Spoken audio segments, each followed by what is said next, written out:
يا أيها الذين آمنوا اتقوا الله وذروا ما بقي من الربا إن كنتم مؤمنين فإن لم تفعلوا فأذنوا بحرب من الله ورسوله وقال الله سبحانه وتعالى في مقام آخر اليوم أكملت لكم دينكم وأتممت عليكم نعمتي ورضيت لكم الإسلام دينا. معزز سامعین کرام، محترم بھائیو، بزرگ دوستو، معززات ماؤں اور بہنوں، آج سے سینکڑوں سال قبل نبی کائنات صلی اللہ علیہ وسلم کی معیت میں جو صحابہ کرام نے حج کیا، جسے حجۃ الوداع کہا جاتا ہے، اور یہ حج کئی پہلوؤں سے بڑا مختلف تھا کہ رسول اللہ صلی اللہ علیہ وسلم کی زندگی کا یہ پہلا اور آخری حج تھا۔ اس حج میں رسول معظم صلی اللہ علیہ وسلم نے صحابہ کرام کو جو نصیحتیں فرمائیں،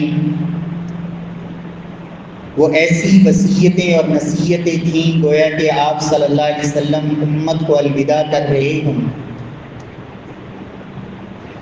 اور ایسی جامع اور مرتب اور منظم انداز میں اسلام کی وہ بنیادی تعلیمات اور دنیا کائنات کے سامنے ایک ایسا جامع دستور اور منشور آپ نے اس موقع پر پیش فرمایا کہ جس میں حقوق انسانی کی وہ تمام بنیادی شقیں شامل تھیں جو کسی بھی معاشرے میں امن، سکون اور کسی بھی معاشرے کی ترقی کے لیے جن کی بنیادی طور پر ضرورت تھی۔ رسول اللہ صلی اللہ علیہ وسلم نے اس موقع پر جو خطبے آپ نے ارشاد فرمائے،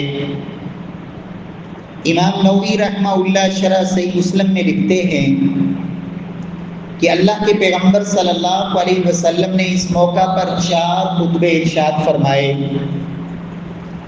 پہلا خطبہ آپ نے ذی الحجہ کی 7 تاریخ کو بیت اللہ کے پاس صحابہ کرام سے آپ نے وہ وعظ اور آپ نے وہ خطبہ ارشاد فرمایا۔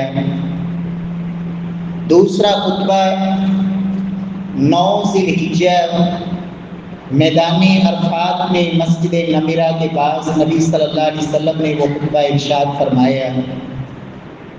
اور تیسرا خطبہ یوم النحر 10 تاریخ کو مینا کے میدان میں رسول اللہ صلی اللہ علیہ وسلم نے یہ خطبہ ارشاد فرمایا۔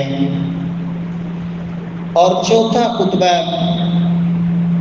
ذی الحجہ کی 12 تاریخ ایام تشریق کا دوسرا دن مینا میں نبی صلی اللہ علیہ وسلم نے خطبہ ارشاد فرمایا۔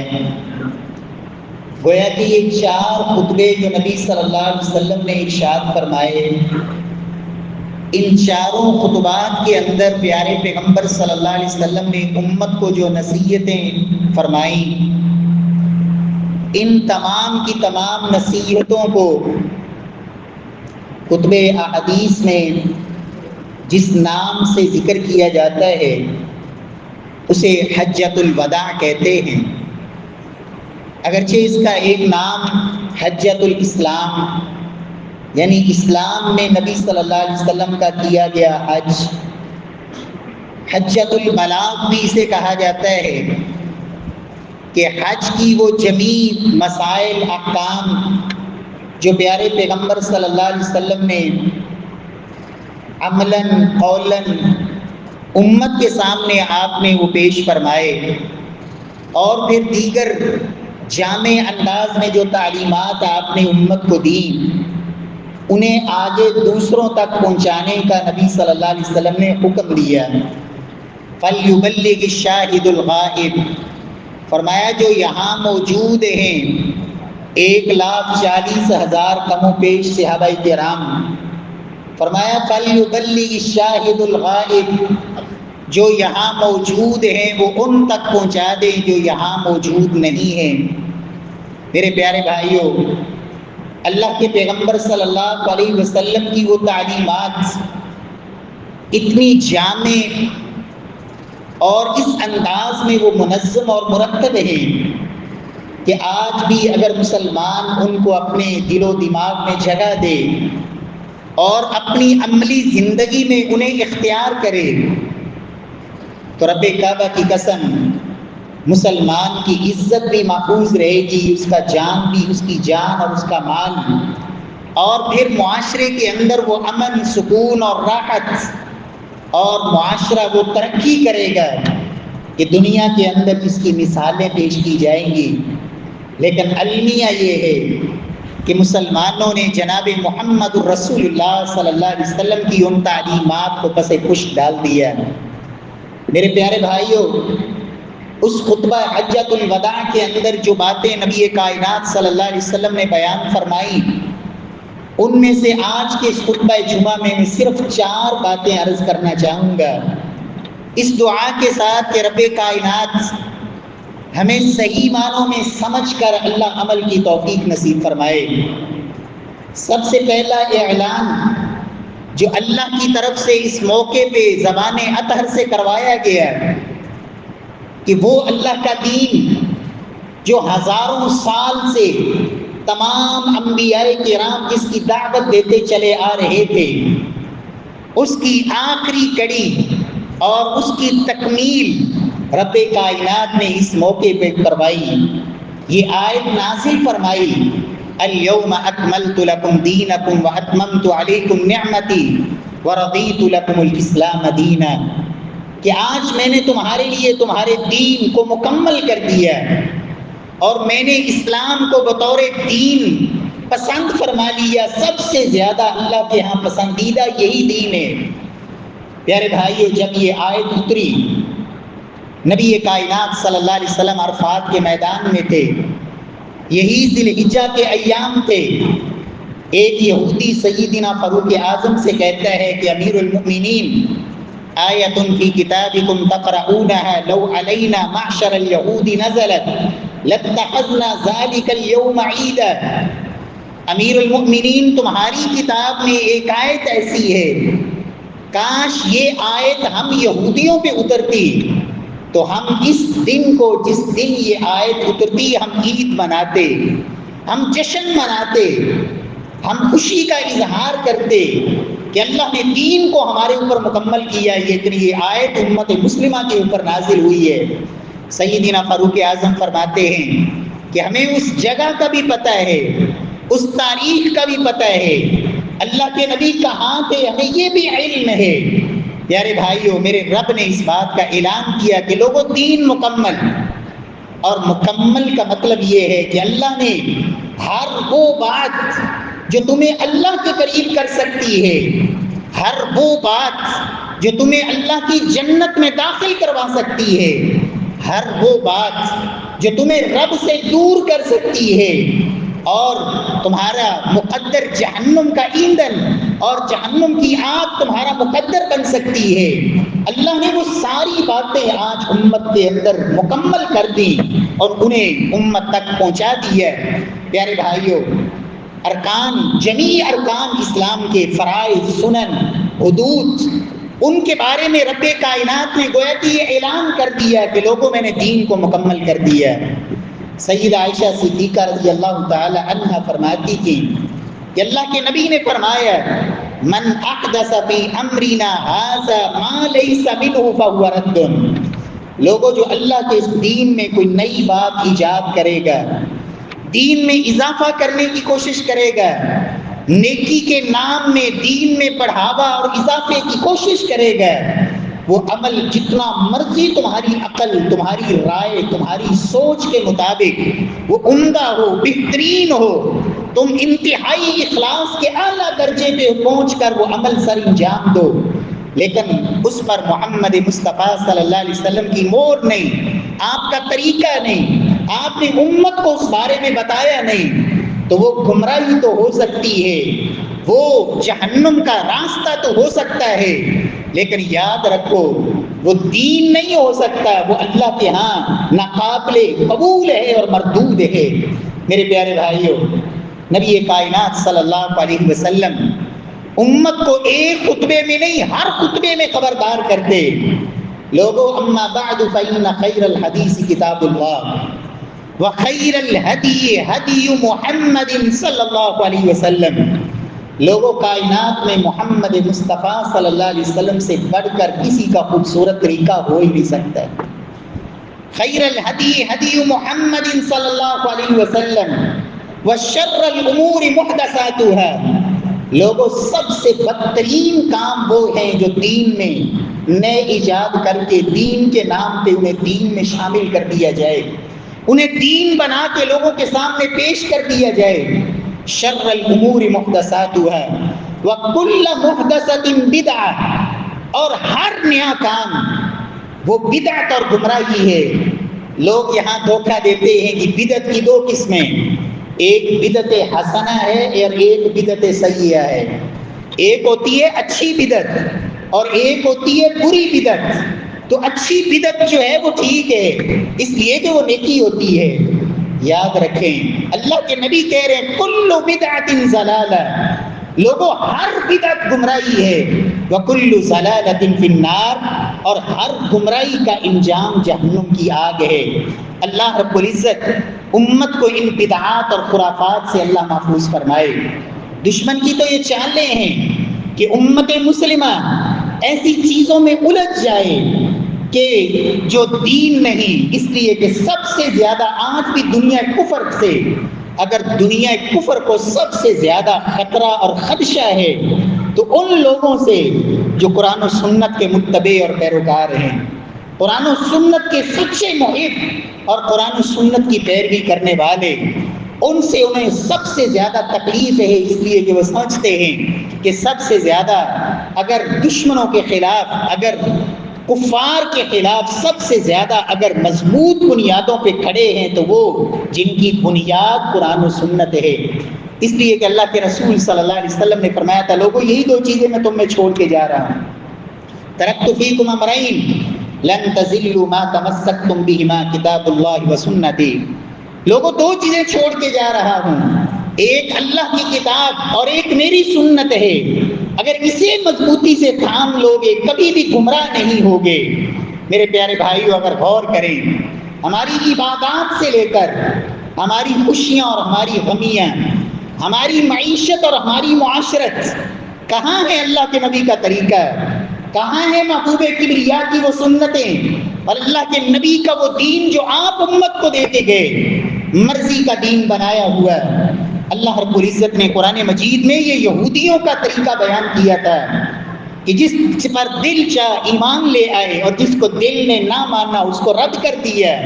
اَفَتُؤْمِنُونَ بِبَعْضِ الْكِتَابِ وَتَكْفُرُونَ بِبَعْضٍ، کتاب اللہ کے جس حصے کو دل چاہتا ہے مان لیتے ہو، شریعت مطہرہ کے جس حصے کو دل چاہتا ہے قبول کر لیتے ہو، اور جس کا دل چاہتا ہے انکار کر دیتے ہو، کیوں؟ میری مرضی کے مطابق نہیں، میرا دل نہیں چاہتا ہے۔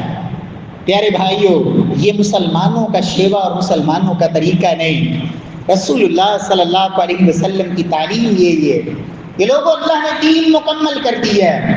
تو حجۃ الوداع کا پہلا پیغام جو محبوب کبریا نے امت کو دیا، لوگوں اللہ نے دین مکمل کر دیا۔ اور یاد رکھیں بدعتی آدمی کو کبھی بھی اللہ توبہ کی توفیق نہیں دیتے، بدعتی آدمی اسے توبہ کی توفیق ملتی ہی نہیں۔ کیوں؟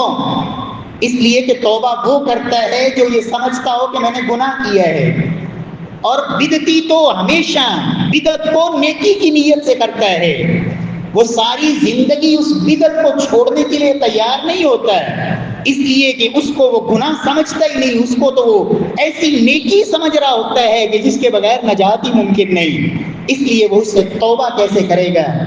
نبی کائنات صلی اللہ علیہ وسلم فرماتے ہیں لوگو انا فراتکم علی الحوض، میں محمد صلی اللہ علیہ وسلم کا تمہارا حوض کوثر پہ انتظار کروں گا.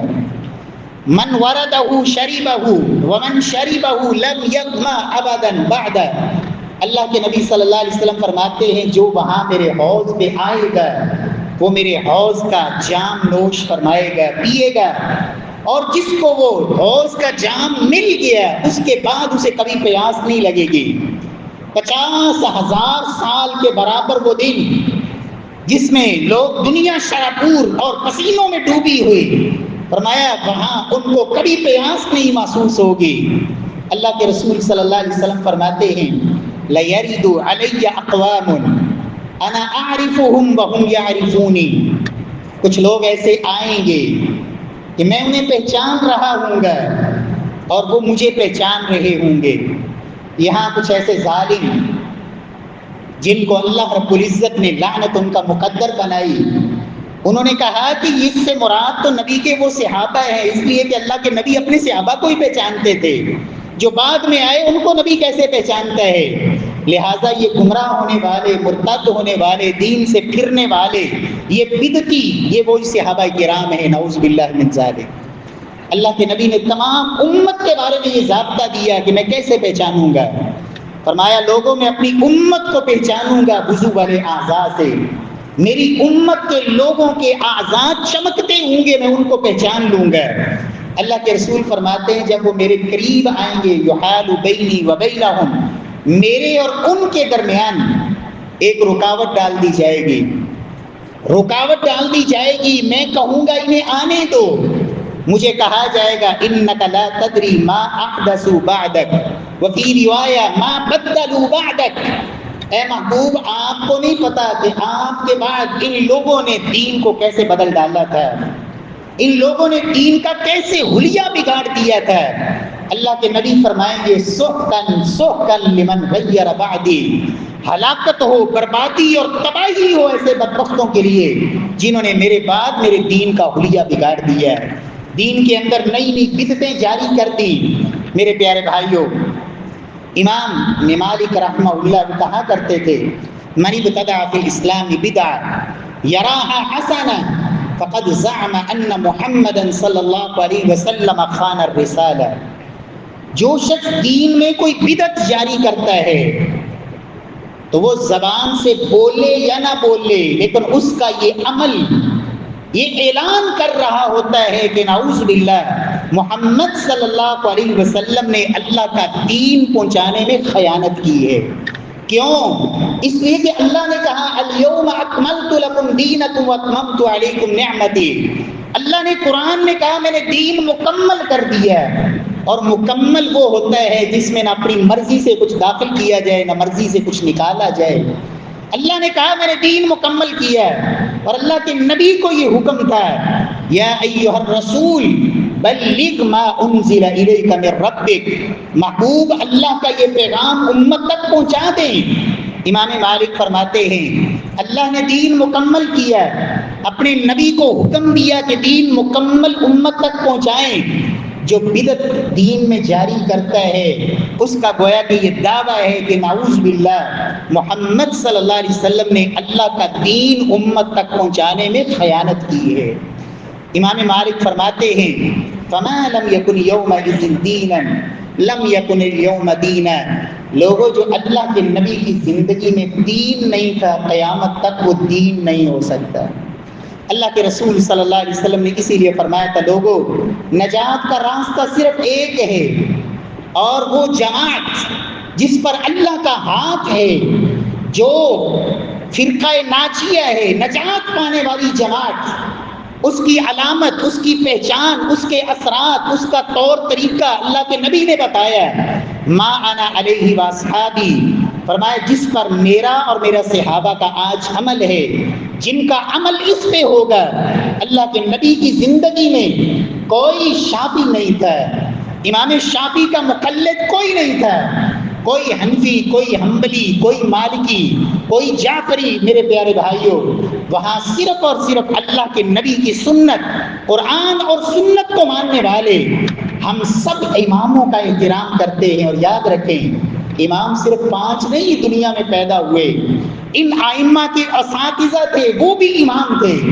امام ابو حنیفہ رحمہ اللہ کے استاد کیا وہ امام نہیں تھے جن سے امام ابو حنیفہ رحمہ اللہ نے پڑھا ہے؟ اور امام شافعی کے اساتذہ، امام مالک کے اساتذہ، امام بخاری کے اساتذہ، 1080 اساتذہ سے امام بخاری نے پڑھا ہے، وہ سب امام تھے۔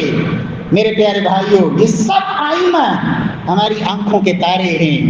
ہمارا ان سے محبت، اور جس دل میں ان سے بغض ہوگا، ان سے نفرت ہوگی، ہم تو کہتے ہیں اس کی اللہ کے ساتھ اعلان جنگ ہے۔ اس لیے کہ اللہ کے نبی نے کہا من عادى لي وليا فقد آذنته بالحرب، جو میرے ولی سے دشمنی رکھتا ہے میرا اس کے ساتھ اعلان جنگ ہے۔ اور امام ابن حجر رحمہ اللہ یہاں کہتے ہیں ولی سے مراد ہے العالم باللہ، جو اللہ کے دین کا عالم ہے، حقیقی معنوں میں وہ اللہ کا ولی ہے۔ جو اس سے دشمنی رکھتا ہے اس کی اللہ کے ساتھ اعلان جنگ ہے۔ میرے پیارے بھائیوں، اللہ رب العزت ہمیں قرآن و سنت پہ اللہ زندہ رکھے، اسی کے لیے ہمیں جینے کی توفیق نصیب فرمائے، اور اسی پہ اللہ ہمیں موت نصیب فرمائے۔ پیارے بھائیوں، دوسرا پیغام جو اللہ کے نبی صلی اللہ علیہ وسلم نے اس موقع پہ امت کو دیا، لوگوں، رب کے ہاں عزت کا معیار وہ صرف اور صرف تقوی ہے۔ اللہ کے رسول صلی اللہ علیہ وسلم کے صحابی بیان کرتے ہیں، ان کے شاگرد امام ابو نضرہ کہتے ہیں ایک اس صحابی نے مجھے حدیث بیان کی جس نے مینا میں اللہ کے نبی سے یہ بات سنی۔ آپ کہہ رہے تھے یا ایھا الناس ان ربکم واحد، اے لوگو تمہارا رب بھی ایک ہے، وَإِنَّ أَبَاكُمْ وَاحِدٌ، اور تمہارا باپ بھی ایک ہے جناب آدم علیہ السلام۔ لا فضل لعربی علی عجمی ولا لعجمی علی عربی، لوگوں کسی عجمی کو عربی پر اور کسی عربی کو عجمی پر کوئی فضیلت نہیں۔ لا فضل لأحمر علی اسود ولا لأسود علی احمر، کسی گورے کو کسی کالے پر اور کسی کالے کو کسی گورے پر کوئی فوقیت نہیں، الا بالتقوی، ہاں اگر فوقیت ہے، اگر عزت ہے اللہ کے ہاں تو وہ صرف اور صرف تقوی کی بنیاد پہ ہے۔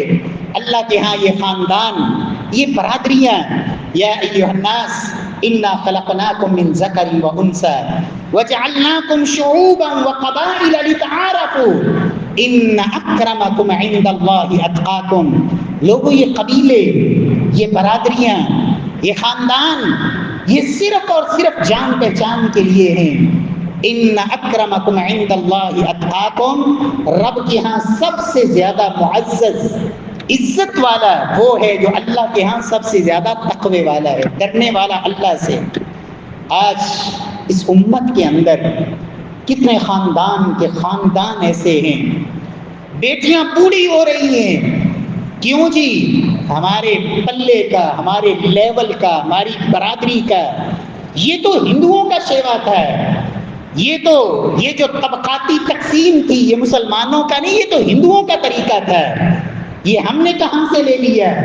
محمد مصطفیٰ صلی اللہ علیہ وسلم نے جو اپنے صحابہ کی تربیت کی تھی، وہ حبشہ کے بلال کالے رنگ کے غلامی کی چکی میں پس کے آنے والے سیدنا ابو بکر صدیق قریشی سردار اور سیدنا فاروق اعظم جیسے سردار صحابہ کیا کہتے تھے؟ سیدنا بلال، ہمارے سروں کے تاج اور ہمارے سردار بلال۔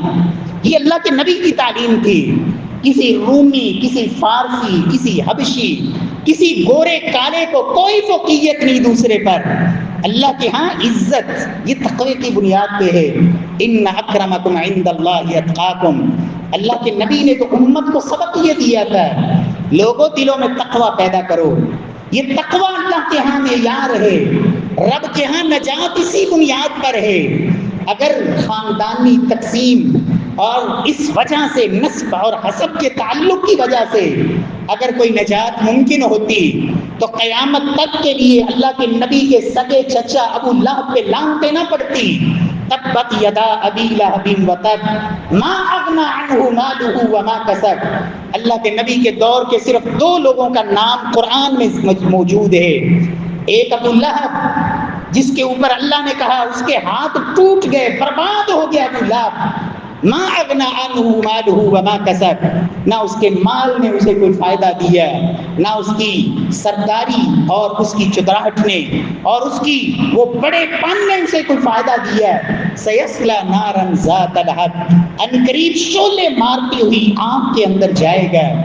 اور دوسرا فلما قضا زید منہا وطرا زوجناکہا, 22ویں پارے میں سیدنا زید. کون زید؟ غلامی کی زندگی گزار کے آنے والے. غلامی, پھر سیدہ خدیجہ کی غلامی میں آئے. سیدہ خدیجہ نے اللہ کے نبی کو تحفہ دیا, آپ نے آزاد کر کر کے اپنا بیٹا بنا لیا. عربوں کے اس دستور کے مطابق وہ ادھر غلامی کی زندگی, نہ حسب نہ نسب نہ خاندان نہ برادری, نہ وہ رشتہ داریاں, نہ وہ اعلیٰ خاندان سے تعلق, لیکن وہ جنت کے شہزادے اور مہمان اس تقوی اور پرہیزگاری کی بنیاد پر. اور ادھر خاندان بھی ہے, خوبصورتی اور حسن و جمال بھی ہے, اور اللہ کے نبی سے تعلق بھی ہے, لیکن جہنم کے انگارے مقدر ہیں, اس لیے کہ یہاں وہ اللہ کا خوف اور ڈر نہیں, وہ تقوی اور پرہیزگاری نہیں. سیدنا عمر فاروق رضی اللہ تعالی عنہ سیدنا ابی بن کعب سے پوچھتے ہیں کہ تقوی کیا ہے. اہل علم نے تقوی کی کئی ایک تعریفات کی. لوگوں, تقوی کا مطلب ہے گناہوں کو چھوڑ دینا. لوگوں, تقوی کا مطلب ہے نیکی کی راہ پہ چلنا. لوگوں, تقوی کا مطلب ہے لوگوں کو نیکی کی بات بتانا. لوگوں, تقوی کا مطلب ہے لوگوں کو برائی سے روکنا. لوگوں, تقوی یہ ہے. سیدنا عمر فاروق کو جو سیدنا ابی بن کعب نے تعریف بتائی کہ امیر المؤمنین هل اخذت طریقا ذات شوک, کبھی آپ کا کسی کانٹوں والے راستے سے, جھاڑیوں اور خاردار جھاڑیوں والے راستے سے, پگڈنڈی سے گزر ہوا ہو, کیسے گزرو گے؟ کہا تشمرت, کپڑوں کو سمیٹوں گا اور بڑی احتیاط کے ساتھ اس پگڈنڈی سے گزروں گا کہ کہیں کوئی کانٹا میرے کپڑوں سے اڑ نہ جائے. کہا یہی تقوی ہے کہ انسان اس طرح دنیا کے اندر اپنے آپ کو بچائے. یہ کیا ہوا؟ اللہ کے نبی نے تو کہا تھا لوگوں الحلال بین والحرام بین وبینہما امور مشتبہات. لوگوں, حلال بالکل واضح ہے اور حرام بھی بالکل واضح ہے, لیکن کچھ معاملات ہوتے ہیں شبہ والے. فمن اتقى الشبہات فقد استبرأ لدینہ وعرضہ. متقی وہ ہوتا ہے جو شبہ والی چیزوں سے بھی اپنے دامن کو بچاتا ہے, اور جو واضح حرام میں مبتلا ہو جائے. کیسا تقوی؟ لا يبلغ العبد حقیقت التقوی حتی یترک ما حاک فی صدرک. فرمایا بندہ اس وقت تک تقوی کو پا ہی نہیں سکتا ہے جب تک انسان ان چیزوں سے بھی بچنے کے لیے فکر مند نہ ہو جائے جو دل میں کھٹکا پیدا کرے. انسان گھبرائے, پریشان ہو کہ کہیں لوگوں کو پتہ نہ چل جائے. وَكَرِهْتَ أَن يَطَّلِعَ عَلَيْهِ النَّاسُ, تمہارے دل میں شبہ پیدا ہو, شک پیدا ہو, دل میں ایسی کھٹکا پیدا ہو. جب تک ایسی چیزوں سے بھی انسان بچنے کے لیے تیار نہ ہو. اللہ کے نبی کا طریقہ دیکھیں کیسا تقوی تھا. محبوب کبریا کا اللہ کے نبی کے بستر پر ایک کھجور ہے, آپ کے گھر کے اندر آپ کے بستر پر آپ اٹھا کے کھا نہیں رہے. کہا کہیں ایسا نہ ہو یہ صدقے کی ہو, اور صدقہ تو محمد صلی اللہ علیہ وسلم اور آل محمد پر حرام ہے. یہ تقوی ہے. سیدنا ابو بکر صدیق رضی اللہ تعالی عنہ, غلام نے لا کے کچھ تحفہ دیا, وہ کھا لیا. بعد میں غلام نے بتایا کہ میں جاہلیت میں اسلام سے پہلے میں کہانت کیا کرتا تھا, نجومی اور کاہنوں جیسی اٹکل پچھو سے غیب کی باتیں, تو وہ میں نے کسی کو بتائی تھی, ایسے ہی اپنے اندازے سے اس کی وہ بات پوری ہو گئی. یہ شرینی, یہ مٹھائی اس کی لے کے آیا تھا. سیدنا ابو بکر صدیق نے اپنے حلق میں انگلی ڈال لی. اس وقت تک صبر نہیں کیا جب تک جو کچھ پیٹ کے اندر تھا سب کچھ نکال نہیں دیا. کہا یہ چیز جو ابو بکر کے پیٹ میں چلی گئی ہے یہ رک نہیں سکتی ہے، یہ تقوی ہے۔ اور یاد رکھو امت مسلمہ، مسلمان، ان کو اللہ میدانوں کے اندر کفار کے مقابلے میں جو فتوحات دیتے تھے کس بنیاد پر؟ سیدنا فاروق اعظم رضی اللہ تعالی عنہ نے اپنی فوج کے سپہ سالار کمانڈر سیدنا سعد بن ابی وقاص اور ان کے ساتھیوں کو ایک محاذ پر روانہ کرتے ہوئے ایک نصیحت فرمائی۔ کہا یا سعد اتق اللہ ومن معک من الجند، اے سعد تم اور تمہارے ساتھ جتنے مسلمان سپاہی ہیں میں سب کو نصیحت کرتا ہوں کہ تم نے تقوی اختیار کرنا ہے، اللہ کا خوف اور ڈر، اس لیے کہ مسلمانوں کی اللہ مدد کرتے ہیں، اس وجہ سے کہ مسلمان اللہ سے ڈر کر گناہوں کی زندگی چھوڑ دیتے ہیں، نیکی کے راہ پہ چلتے ہیں، اور کافر وہ اللہ کی فرما برداری نہیں بلکہ وہ معصیت میں ڈوبے ہوتے ہیں۔ اللہ کی ان کافروں کی نافرمانی کرنا اور مسلمانوں کا اپنے رب کی فرما برداری کرنا، یہ ہے وہ اصل قوت اور پاور جس وجہ سے اللہ مسلمانوں کو میدان جہاد میں فتح دیتے ہیں۔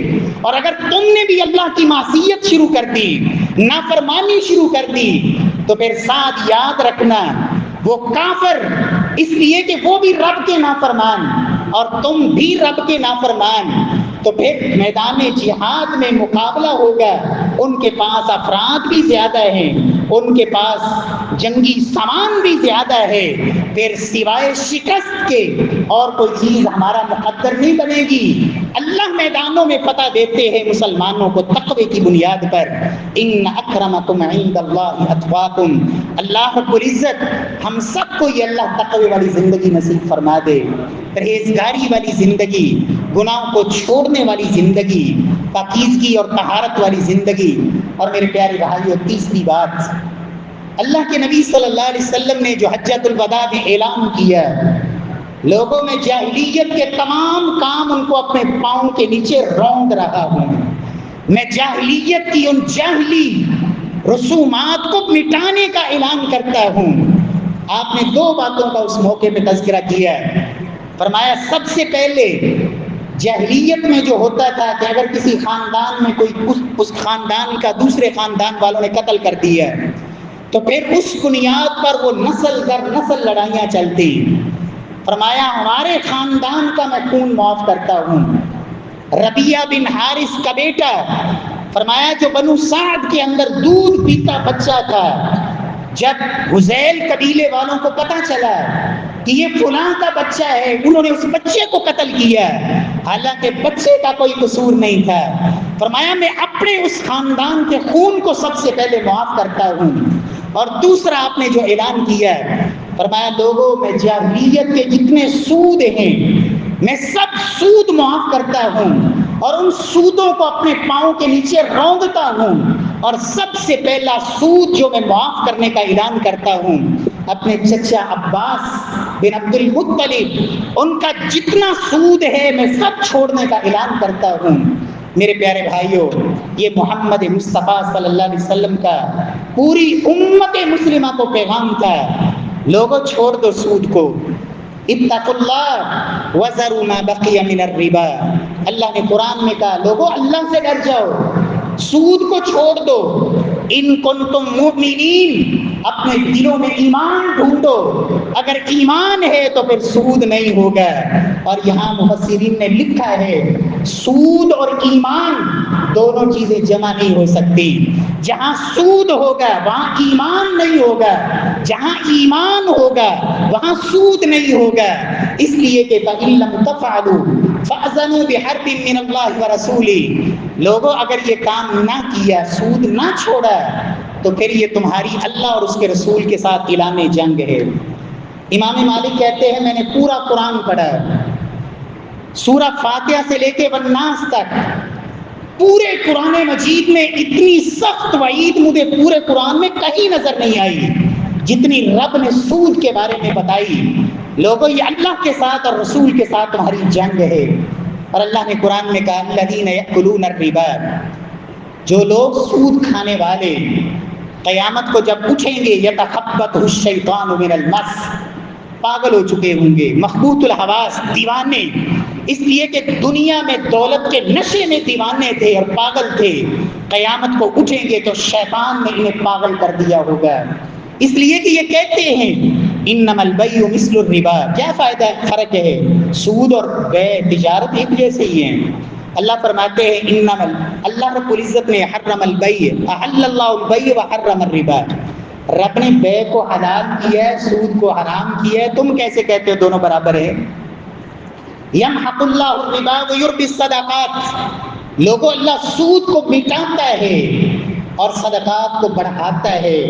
یاد رکھو اللہ کے نبی نے کہا تھا لوگوں سود جتنا مرضی بڑھ جائے، جتنا مرضی تمہیں سود کا پیسہ اضافی نظر آئے، فَإِنَّ عَاقِبَتَهُ إِلَىٰ قَوْلِ، اس کا انجام تباہی، بربادی، کمی، قلت، گھاٹا، نقصان، اس کے علاوہ کچھ نہیں ہے۔